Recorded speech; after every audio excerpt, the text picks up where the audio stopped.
Hello everyone. अब तक हमने हिंदी द्वितीय के अंतर्गत कुछ पाठों का अध्ययन किया। आज हम हिंदी प्रथम में अध्याय 1 ध्वनि का अध्ययन करने जा रहे हैं। ध्वनि सूर्यकांत त्रिपाठी निराला द्वारा लिखित कविता है जिसका आज हम अध्ययन करेंगे। सूर्यकांत त्रिपाठी निराला का जन्म 1896 में बसंत पंचमी के दिन हुआ था। आपके जन्म की तिथि को लेकर अनेक मत प्रचलित हैं। निराला जी के कहानी संग्रह लिली में उनकी जन्म तिथि 21 फरवरी 1899 प्रकाशित है। निराला अपना जन्म दिवस बसंत पंचमी को ही मनाते थे। आपके पिता पंडित राम सहाय तिवारी उन्नाव के रहने वाले थे और महिषादल में सिपाही की नौकरी करते थे। निराला जी की औपचारिक शिक्षा हाई स्कूल तक हुई। तदुपरांत हिंदी, संस्कृत तथा बांग्ला का अध्ययन आपने स्वयं किया। 3 वर्ष की बाल्यावस्था में माँ की ममता छिन गई। वह युवा अवस्था तक पहुँचते पहुँचते पिताजी भी साथ छोड़ गए। प्रथम विश्व युद्ध के बाद फैली महामारी में आपने अपनी पत्नी मनोहरा देवी, चाचा, भाई व भाभी को गंवा दिया। विषम परिस्थितियों में भी आपने जीवन से समझौता न करते हुए अपने तरीके से ही जीवन जीना बेहतर समझा।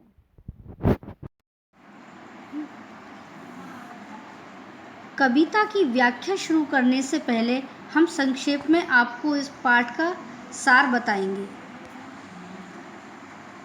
प्रस्तुत कविता में कवि मानते हैं कि अभी उनका अंत नहीं होगा। अभी अभी उनके जीवन रूपी वन में बसंत रूपी यौवन आया है। कवि प्रकृति का वर्णन करते हुए कहते हैं कि चारों ओर वृक्ष हरे भरे हैं, पौधों पर कलियां खिली हैं और अभी तक सो रही हैं। कवि कहते हैं वो सूर्य को लाकर इन अलसाई हुई कलियों को जगाएंगे और एक नया सुंदर सवेरा लेकर आएंगे। कवि प्रकृति के द्वारा निराश, हताश लोगों के जीवन को खुशियों से भरना चाहते हैं। कवि बड़ी तत्परता से मानव जीवन को संवारने के लिए अपनी हर खुशी एवं सुख को दान करने के लिए तैयार हैं। वे चाहते हैं हर मनुष्य का जीवन सुख में व्यतीत हो, इसलिए वे कहते हैं कि उनका अंत अभी नहीं होगा जब तक वो सबके जीवन में खुशियाँ नहीं ला देते।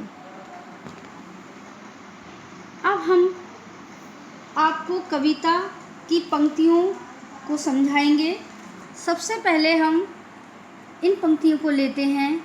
अभी न होगा मेरा अंत, अभी अभी ही तो आया है मेरे वन में मृदुल वसंत, अभी न होगा मेरा अंत। प्रस्तुत पंक्तियों में सूर्यकांत त्रिपाठी निराला जी कहते हैं कि अभी मेरा अंत नहीं होगा, अभी तो मैं आत्मविश्वास से परिपूर्ण हूँ, क्योंकि अभी अभी तो मेरे इस जीवन में बसंत का आगमन हुआ है। इस बसंत के आने से उनका जीवन रूपी जो उपवन है वो हरा भरा हो गया है। इस कारण कवि के जीवन में खुशियाँ आई हैं और इसलिए वो कहते हैं कि अभी मेरा अंत नहीं हुआ है। यहाँ पर कवि ये भी कह रहे हैं कि बसंत के आने से पेड़ पौधों में हरे पत्ते, नई डालियाँ और कलियाँ आ जाती हैं, उनकी कोमलता बढ़ जाती है। इसलिए कवि कहते हैं कि अभी अभी मेरे इस जीवन में बसंत का आगमन हुआ है और मैं आत्मविश्वास से भरा हुआ हूँ, इसलिए अभी मेरा अंत नहीं होगा, क्योंकि मुझे इस समाज को जागृत करना है, इसलिए अभी मेरा अंत नहीं होगा। अब हम इन पंक्तियों को लेते हैं। यहाँ पर देखिए, हरे हरे ये पात। यहाँ कवि कहते हैं कि ये बसंत के आने से क्या होता है, पेड़ पौधों पर हरे हरे पत्तियाँ आ जाती हैं, डालियाँ कलियाँ कोमल गात, मैं ही अपना स्वप्न मृदुल कर फेरूंगा निद्रित कलियों पर, जगह एक प्रत्युष मनोहर। यहाँ पर कवि कह रहे हैं कि पेड़ पौधों जो होते हैं, इन सब पर, डालियों पर नई नई कलियां, जो कोमल शरीर है उन पर बसंत के आने से पर डालियों पर कलियां आ गई हैं और उनकी कोमलता बढ़ गई है। अर्थात पत्तों के अभाव में ये पेड़ कठोर लगते थे, लेकिन जैसे ही बसंत आया इनके कोमल शरीर की कोमलता बढ़ गई और इन पर नए नए पत्ते और कलियां आने लगी डालियों पर। यहाँ पर कवि कहते हैं कि रात भर सोने के कारण नींद में डूबी हुई इन कलियों पर कवि अपने स्वप्न भरे कोमल हाथों को फेरना चाहते हैं। ऐसा करके वह इन कलियों को जगाकर एक नई सुबह का संदेश देना चाहते हैं। अर्थात वो इस समाज में इन युवा लोगों के अंदर एक जन चेतना, जन जागरण को प्रसारित करना चाहते हैं।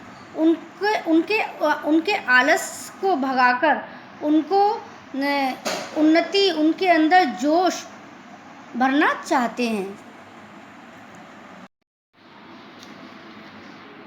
यहाँ पर तीसरे स्टेंजा में आप देखिए, तीसरा पद्यांश इस प्रकार से है।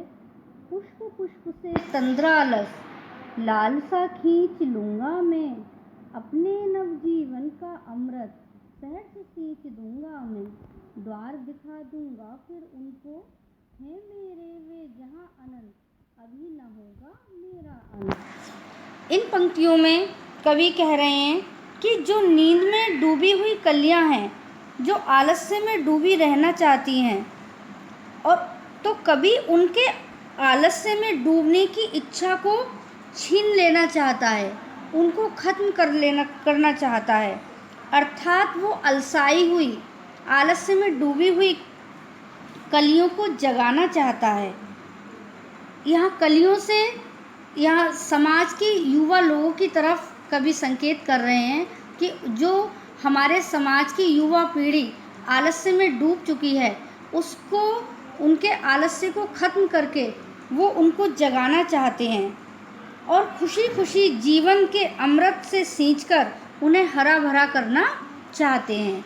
और वो चाहते हैं कि उनके अंदर एक नव जीवन का संचार करें और खुशी खुशी उनके जीवन को हरा भरा करें, जिससे कलियां फूल बन सकें और सुंदरता बिखेर सकें, जिससे कि जो वो युवा हैं, जो युवा पीढ़ी है, वो अपने मार्ग पर सशक्त हो सकें और वो सब तरफ अपने तेज का, अपने जोश का प्रचार प्रसार कर सकें। जिस प्रकार से कलियों का जब आलस्य खत्म हो जाएगा, कलियों की को नींद से जब वो जाग जाएंगी तो वो फूल बन सकें और सब तरफ बसंत ऋतु में अपनी सुंदरता को बिखेर सकें।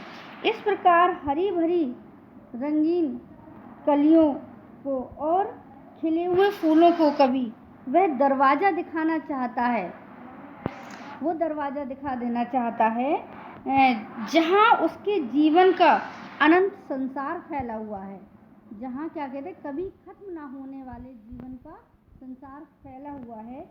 इसलिए कवि कहते हैं कि अभी मेरा अंत नहीं होगा, अभी मुझे बहुत सारे कार्य करने हैं, मुझे इस युवा पीढ़ी को जागृत करना है, उन्नति की ओर इनको अग्रसर करना है, इनके अंदर नव चेतना, जन संचार, ये सारी चीज़ें इनके अंदर मुझे भरनी है।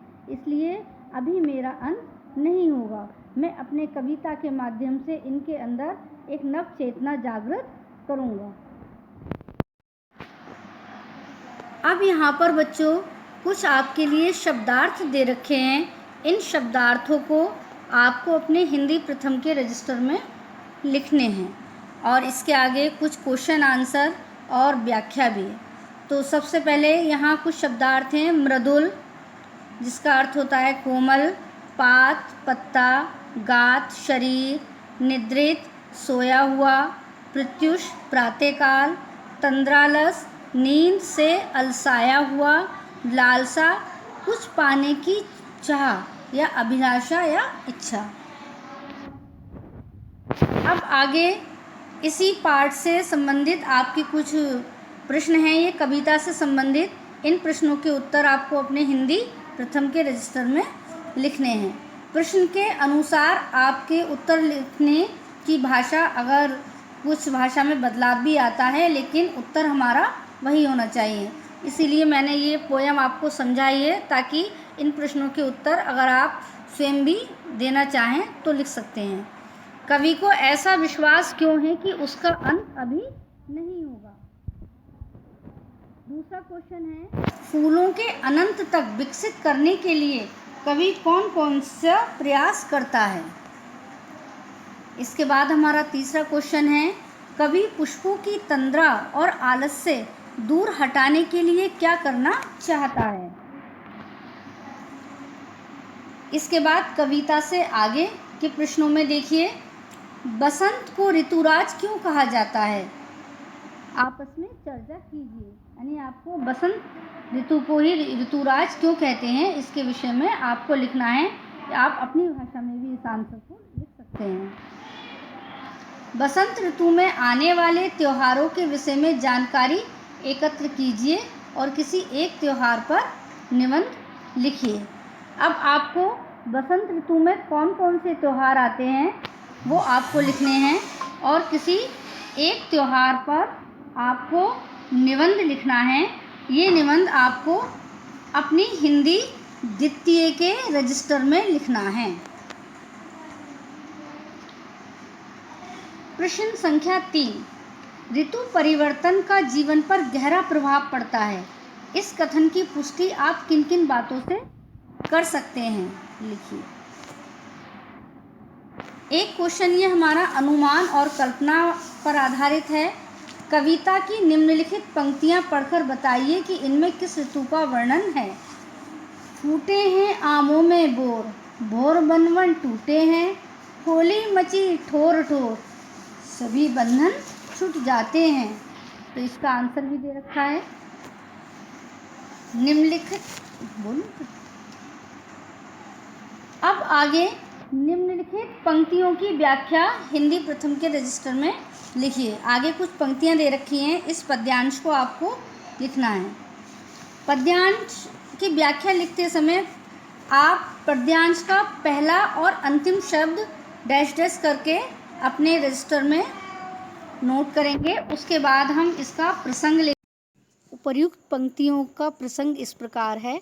प्रस्तुत पंक्तियां हमारी हिंदी की पाठ्य पुस्तक बसंत भाग 3 में संकलित कविता ध्वनि से हैं। कविता के कवि सूर्यकांत त्रिपाठी निराला जी हैं।